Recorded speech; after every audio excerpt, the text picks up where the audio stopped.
Business Transformation: Unsquaring the Wheel, a one-day workshop to be held June 25, 2013 in San Diego, California, on the front end of the AMSP annual conference.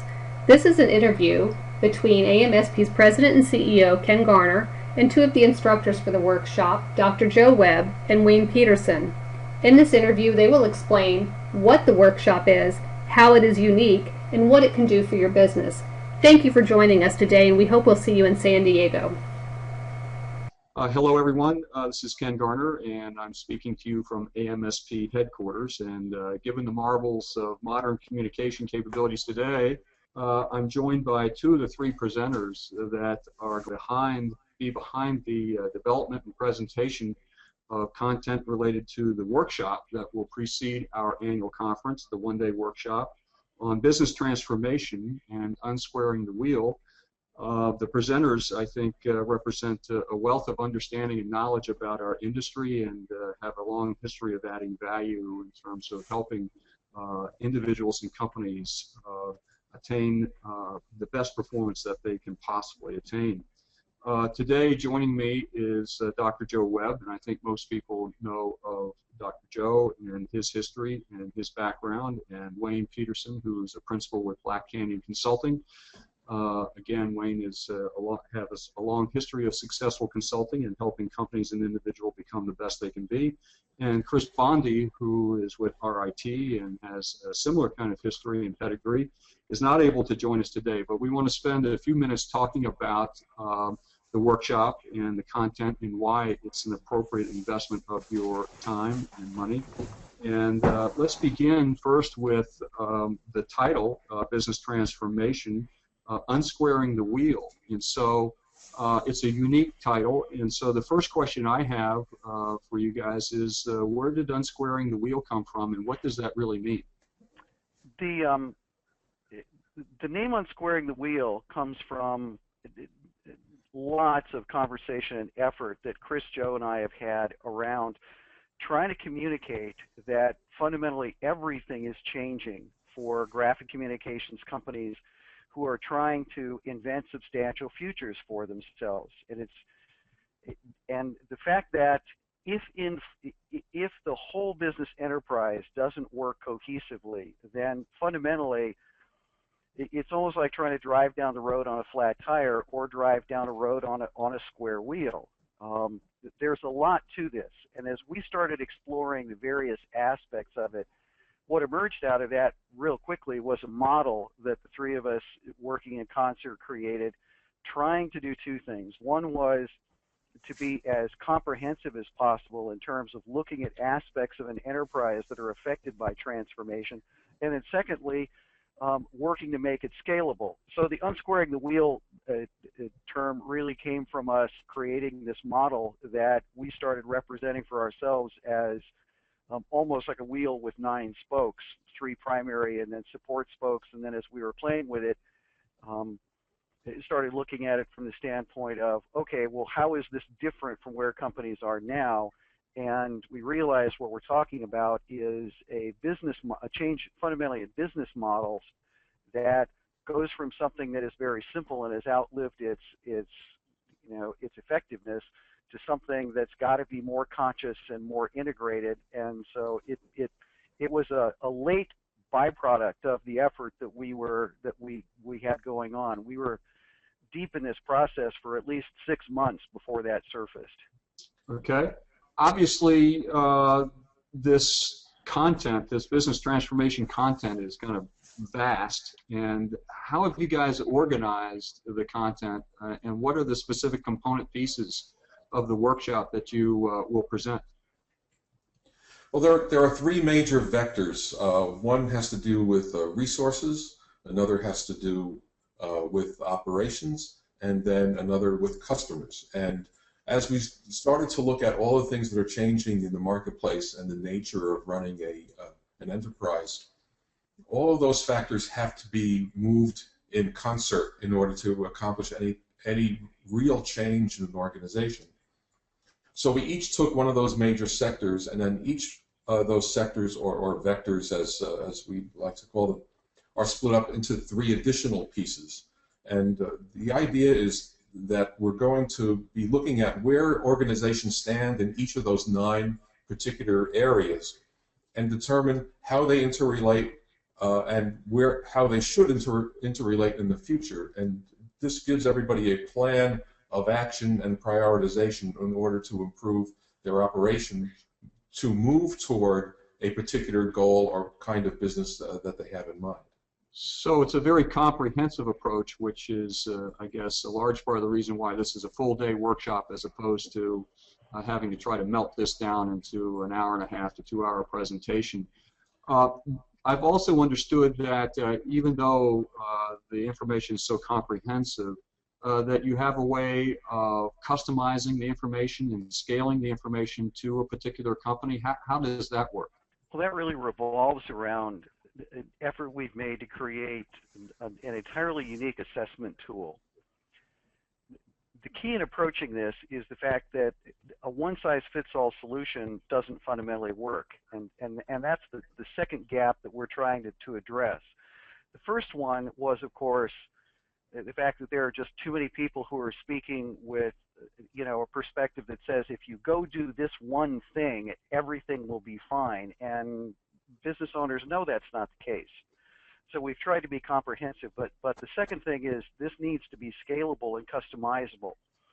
So the assessment tool that we've created takes the 3 major vectors and the 9 sub-vectors that Dr. Joe just mentioned, and what it allows the participants to do is to understand what those are, to understand how you would rank on each one of those, to score yourself, and then to paint a picture of your unique enterprise. Because no 2 companies are in the same space. No 2 companies have got the same set of strengths and weaknesses, the same sets of resources or absences thereof, the same competencies or missing competencies, or the same opportunities in the marketplace. So what we're attempting to do is to let somebody come up with a view of their particular enterprise and do what you could, I guess one way of looking at it would be to consider it a very sophisticated gap analysis to say, hey, you know what, on this major vector, I've got pretty much my act together. But in this other area, I've got some needs, and therefore I now see what I've got to address and where I've got to invest some effort and some energy in order to make a difference. So the way we're doing that and making it both scalable and customizable is through this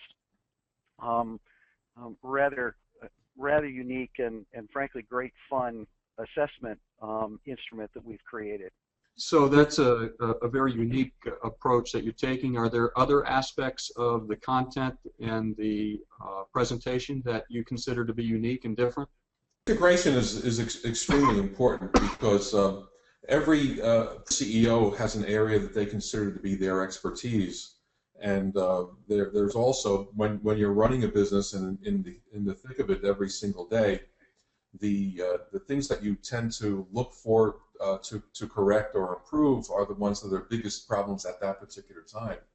And what we're suggesting is that you need a really comprehensive way of looking at your organization, whether it's small or large, and this allows you to do that. So that's probably the greatest value here, because we have what we believe are some very unique ideas in each of those 9 areas, rather than the traditional prescriptions that you may hear in the past for the industry. So can you talk about some specific takeaways that attendees can anticipate? Well, I think we can both do that. So since each of us are working in different vectors, it probably would be worthwhile to have each of us speak to that. So let me jump in and talk about the customer-facing piece of this. Even the vectors themselves are unique. The traditional business model for a mailing and fulfillment company, or for a communications management firm of some kind, or most graphic communications companies, is a fairly simple business model and a fairly simple business structure. And on the customer side, largely, there's fundamentally one element there, sometimes one and a little more. And the one element that's often there, or almost always there, is some kind of a sales enterprise, some kind of a sales organization, regardless of how large. And nearly everything customer-facing tends to get delegated all the way into the hands of the individual salesperson. So if you look at that as one element of the typical business model, what we're proposing is very different. The three pieces of the customer-facing vector, the three, if you want to call them what we're using as sub-vectors, or the three spokes in that area of the wheel, are brand, business development, and a customer experience. And frankly, it takes all three of those working in concert to create a self-reinforcing kind of a virtuous cycle. So what we're doing is we're talking, in some cases, for the very first time, to business owners who have given little or no attention to intentionally creating a brand and intentionally managing a brand. And given the audience that they're speaking to and how brand sensitive our particular culture is now, it's absolutely non-optional. We're also looking at, instead of looking at purely at selling, we're looking at the whole process of business development, and we're breaking down that artificial gulf between marketing and selling. So we're looking at the creation of an integrated business development process that picks up from the brand, with the brand essentially plowing the road in front of a sales organization, and talks about how do you integrate that into a sustainable, repeatable, and continuing process. And then the final piece of it, or the final spoke in that particular vector that I've been working on, is the issue of customer experience.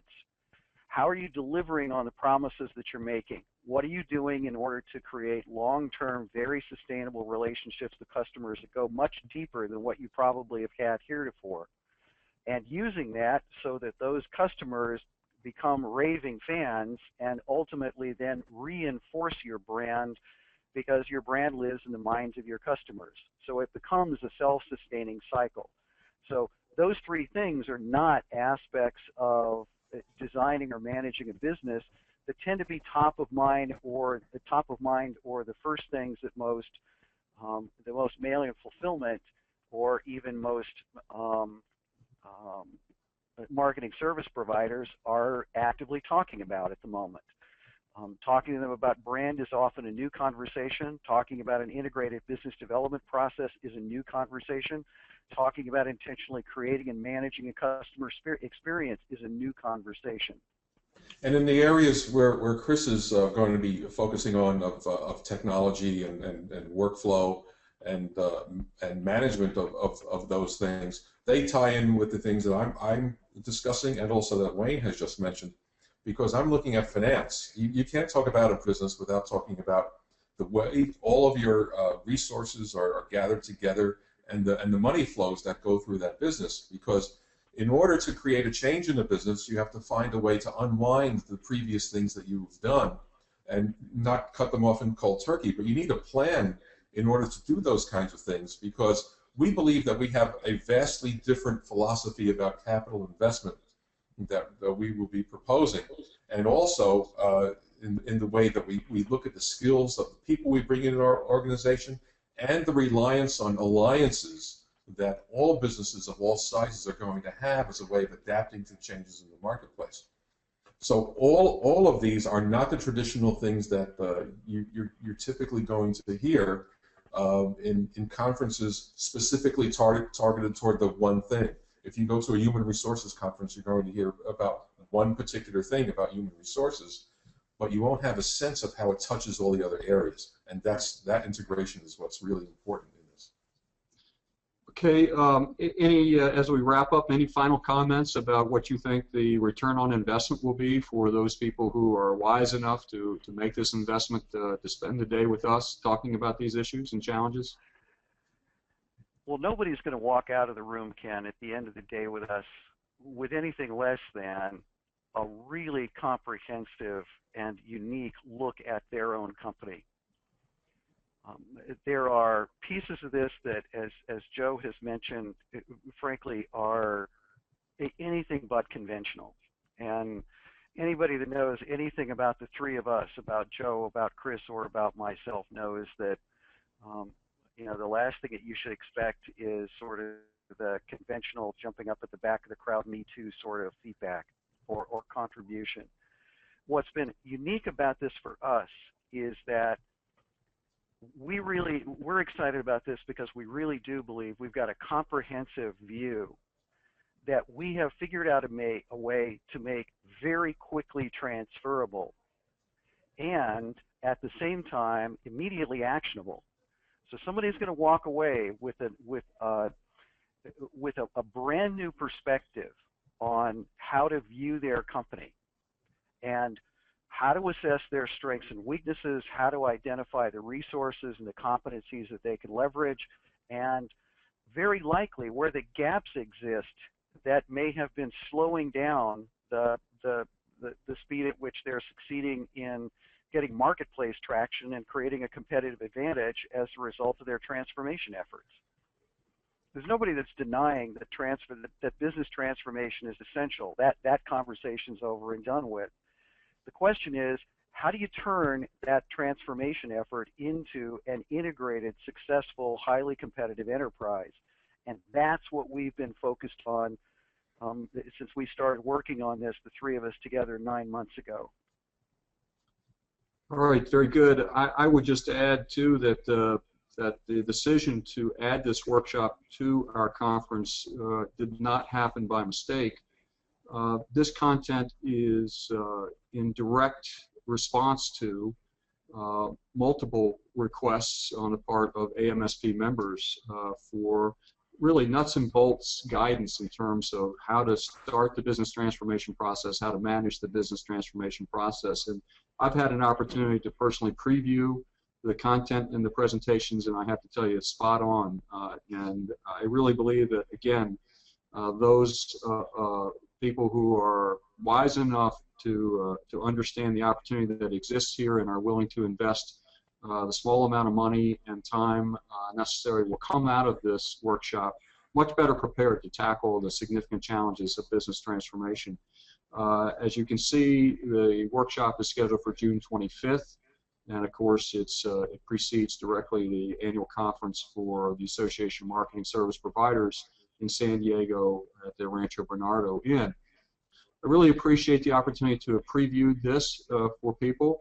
I want to thank Wayne and Dr. Joe for their time in terms of providing us with a preview of some of the content and the ways in which this presentation workshop will be truly unique and, again, I think invaluable in terms of our individual and collective efforts to reposition our businesses for success in the future. So thank you very much for your time and attention, and we look forward to seeing you at the workshop on June 25th. Thank you.